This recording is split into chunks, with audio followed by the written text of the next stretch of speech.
Gold stone धोबी वाला। सुखदेवपुरा नाम के गांव में बलदेव नाम का एक धोबी रहता था। वो हर रोज झील के पास जाकर कपड़े धोकर गांव में लाकर देता था। एक दिन इसी तरह कपड़े धोकर जमींदार विराट बाबू के घर गया। उसे देखकर विराट बाबू, क्यों रे बलदेव, मेरे पास शिकायत आई है कि आजकल तुम ठीक से कपड़े नहीं धो रहे। ऐसा रहा तो मैं तुम्हें पैसे नहीं दूंगा। वैसे इतने छोटे काम के लिए इतना वक्त क्यों लगाते हो? सुना है कि ऊपर से तुम एक जोड़े का 1 रुपए बढ़ाना चाहते हो। ना पानी तुम्हारा ना झील तुम्हारी, फिर दाम क्यों बढ़ा रहे हो? चुपचाप काम करो, डिमांड किया तो जबान काट दूंगा। अंदर जाओ, मालकिन से कपड़े ले जाओ और ध्यान से धोकर लाना। वैसे भी वो चमेली की तरह सफेद बड़े नाजुक कपड़े हैं, बड़े प्यार से धोना। अगर गड़बड़ किया तो मैं तुम्हें धो डालूंगा, कहकर डांटा। बलदेव अंदर गया। विराट की पत्नी से मैले कपड़े लेकर झील के किनारे जाकर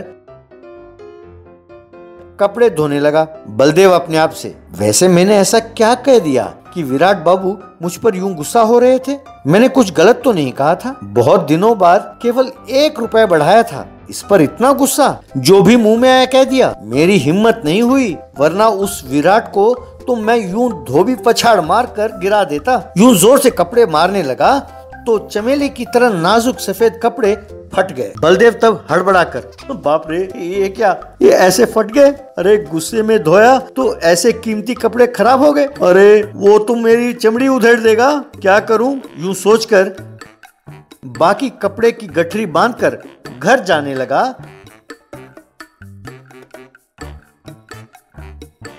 तो रास्ते में एक नारियल का पेड़ दिखाई दिया। बहुत प्यास लगी है, कहकर गठरी को नीचे रखकर पत्थर उठाकर पेड़ की ओर फेंकने ही वाला था कि पीछे से एक बंदर आया और गठरी को लेकर भाग गया। ये देखकर बलदेव उस बंदर का पीछा करने लगा। बंदर उस गठरी को ले जाकर एक नहर में फेंक दिया।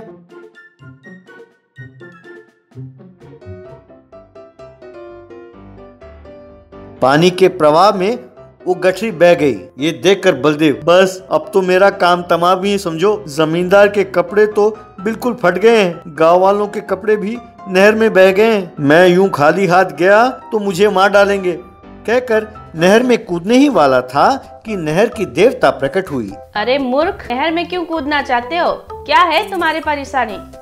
तब बलदेव ने सब कुछ बताया।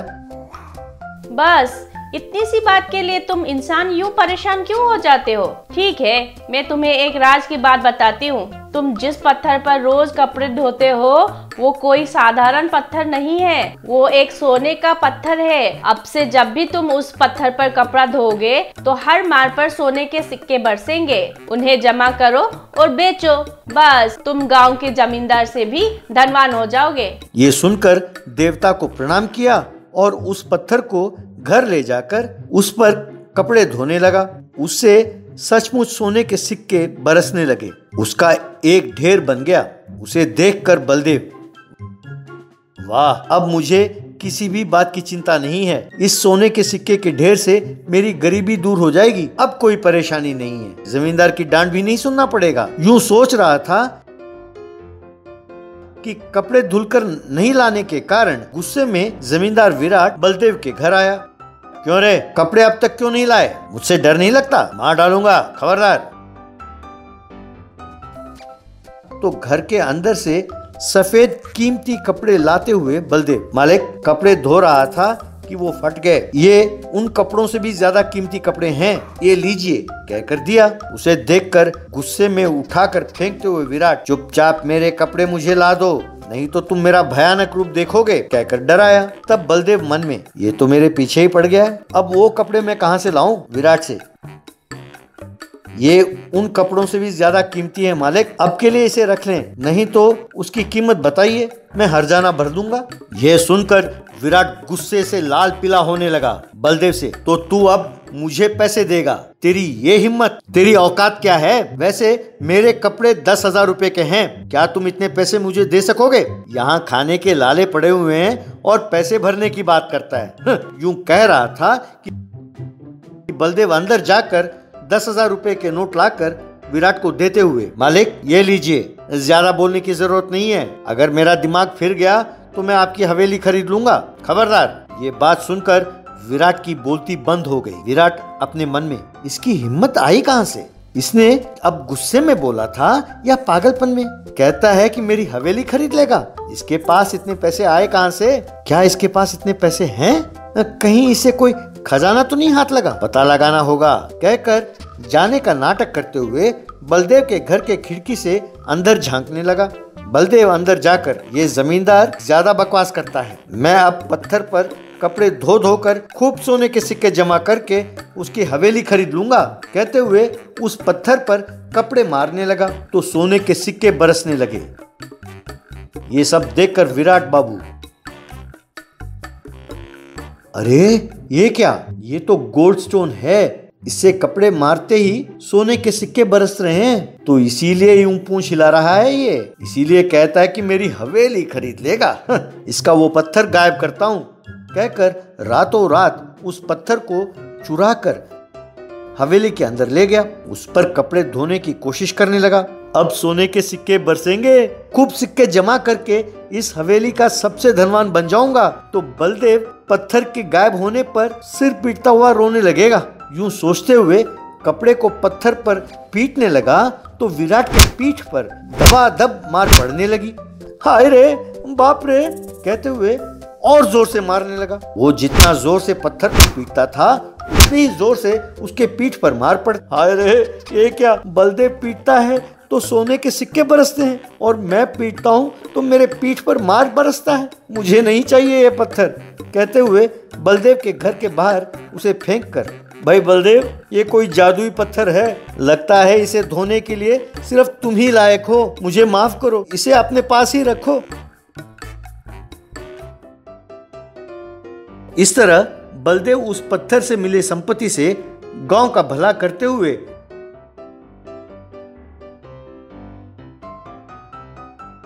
गांव वालों की प्रशंसा का पात्र बना। Goddess and golden buffalo. Dhanukwadi नाम के गांव में सोनाबाई नाम के देवी का मंदिर था। उस देवी के बहुत सारे आभूषण, मंदिर के कई एकड़ जमीन और भक्तों के दान पेटी में डाले हुए करोड़ों रुपए नकद थे। उस मंदिर की देखरेख और गांव की देखरेख उस मंदिर का धर्मकर्ता ही करता था।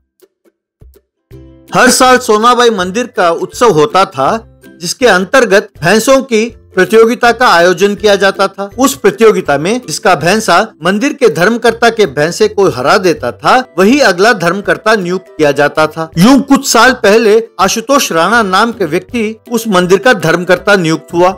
एक दिन भूतपूर्व धर्मकर्ता किशन गोस्वामी अपने बेटे और बेटी के साथ उस मंदिर में आया और देवी का दर्शन करके वापस जा रहा था कि मंदिर का पुजारी, किशन जी, आपसे एक बात करनी है। मंदिर का जो भी कमाई होता है वो सब आशुतोष राणा जी अपने निजी खर्चे के लिए ले जाते हैं और मेरा वेतन भी नहीं दे रहे हैं। मेरी पत्नी और बच्चों के तो खाने के भी लाले पड़े हैं। ये सुनकर किशन बहुत दुखी हुआ।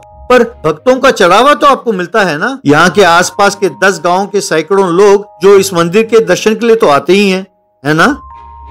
कहाँ किशन जी, अब जो ये महामारी फैली हुई है, इसके कारण एक गांव के लोग दूसरे गांव नहीं जा रहे हैं, इसीलिए दूसरे गांव के लोग यहाँ आ नहीं रहे हैं। कहकर कुछ और बताने वाला था कि एक आदमी, जी हाँ किशन जी, पुजारी जी सच कह रहे हैं, मेरा नाम चेतन है। मैं और मेरे साथ 50 परिवार वाले मंदिर के बाहर फल, फूल और नारियल बेचा करते हैं और गुजारा करते हैं। इस महामारी की वजह से बिना आमदनी के बहुत परेशानी हो रही है। हम ही नहीं, गांव में बहुत सारे लोग हैं जो बिना आमदनी के बहुत तकलीफ उठा रहे हैं। सब एक वक्त खाते हैं और एक वक्त भूखे ही सो जाते हैं। तब किशन गोस्वामी बहुत दुखी हुआ और आप लोग चिंता ना करो, ये देवी जी ही हमें मार्ग दिखाएंगी। यूं उन्हें आश्वासन देकर वहाँ से अपने बच्चों के साथ चला गया। बाद में कुछ गांव वालों के साथ मंदिर के धर्मकर्ता और गांव के मुखिया आशुतोष राणा के पास गया। आशुतोष जी, इस महामारी के कारण कुछ महीनों से बिना कोई आमदनी के अपने मंदिर के पुजारी और कई गांव वाले बहुत मुसीबत झेल रहे हैं। अपने मंदिर के करोड़ों रुपए गांव वालों को बांटिए और उनकी आर्थिक सहायता कीजिए।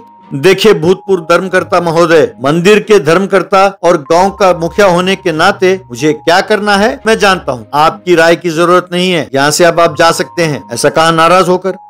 ऐसे ना कहें, लोग तकलीफ में हैं। मंदिर के पैसे गांव वालों के काम आए तो देवी प्रसन्न होंगी। कृपा करके मेरी बात मानिए, यूं उसने विनती की।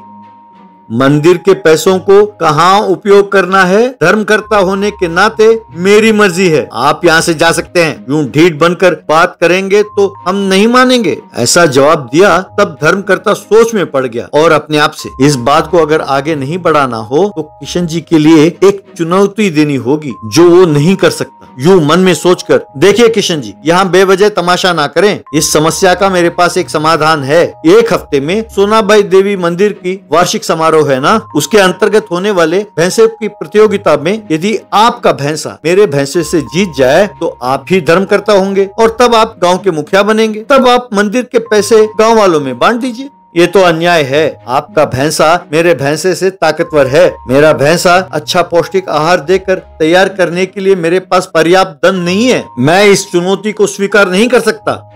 आशुतोष अपने मन में, तुम स्वीकार नहीं करोगे ये जानकर ही तो मैंने ये चुनौती दी है। किशन जी, मुझे धर्मकर्ता के अहोदे से कोई नहीं निकाल सकता। इस गांव का धर्मकर्ता और मुखिया मैं ही रहूंगा। इतने में एक गांव वाला किशन जी के पास आया। उन्हें अलग ले जाकर, किशन जी, देवी माँ की कृपा से आशुतोष को मुखिया के पद से हटाने का यही सुनहरा अवसर है। आप चुनौती स्वीकार करें, गाँव वाले आपका समर्थन करेंगे।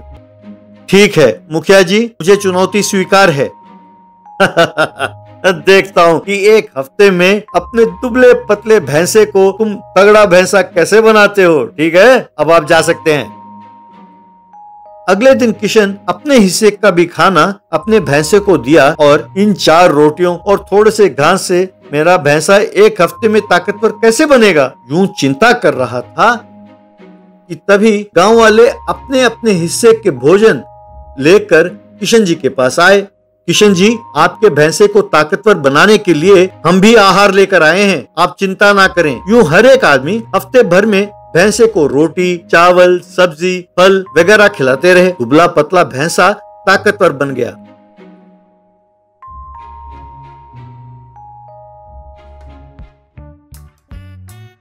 सबके मन में उम्मीद जागा कि प्रतियोगिता में किशन जी का भैंसा ही जीतेगा। ये बात जानकर आशुतोष राणा बहुत परेशान हुआ। प्रतियोगिता से एक दिन पहले रात को आशुतोष किशन के भैंसे को चुरा कर ले गया।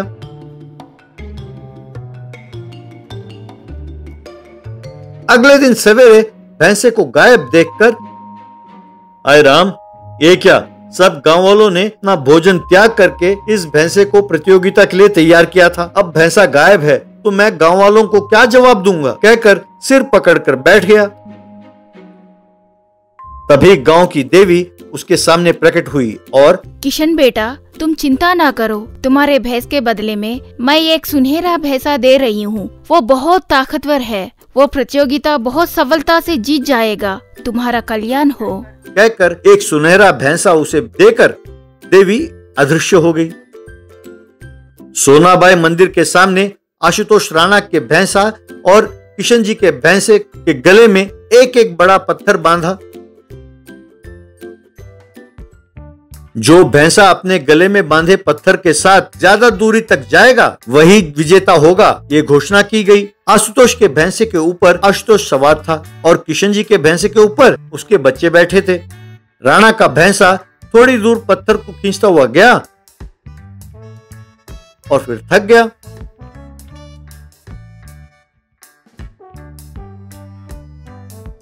किशन जी का भैंसा काफी दूर पत्थर को खींचता हुआ गया और विजयी हो गया। विजेता भैंसे पर सवार होकर दोनों बच्चे मंदिर के सामने आए।